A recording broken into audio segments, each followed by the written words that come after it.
said, for then he will make your way prosperous and you will have good success. So if you want to prosper this morning, read your Bible. If you want the door open this morning, read your Bible. If you want to see a miracle, read your Bible.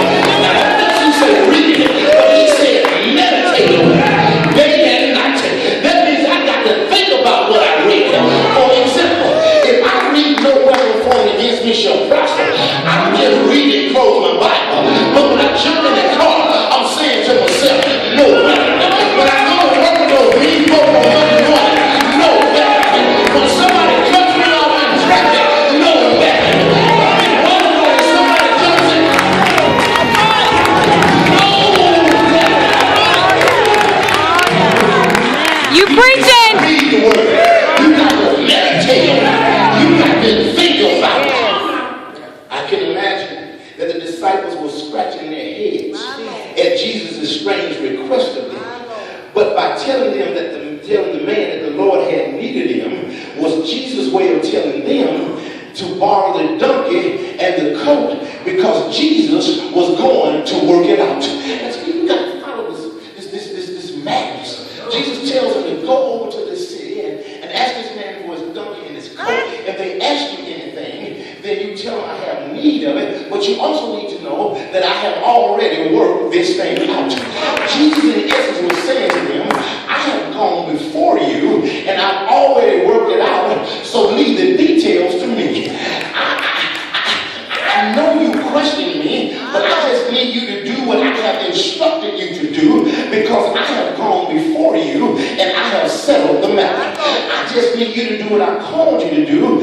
I have already made sure that your mission is possible. Oh, look at your neighbor and say bonus time. Bonus time. Now, with man, it is impossible. But with God, all things are possible. I came to announce on Palm Sunday 2013 that Jesus has already worked your situation out. That thing you were praying about last night, he's already worked it out. oh yes, He has He has already worked it out. Yes, He has. need to do what he instructed you to do. My God. I came to announce on Palm Sunday that Jesus has already settled the matter that's in your mind. You just need to do what he instructed you to do. I came to announce on Palm Sunday that the mission you thought was impossible, Jesus said, no. That's just like jumping silver and rope. That's like playing hopscotch. If you jump here, I'm already in the next box. Somebody better put your hands together and get it. You are praying instructed, praying in worry.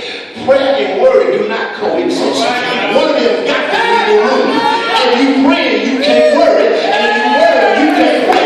So what you need to do is understand he has already worked it out.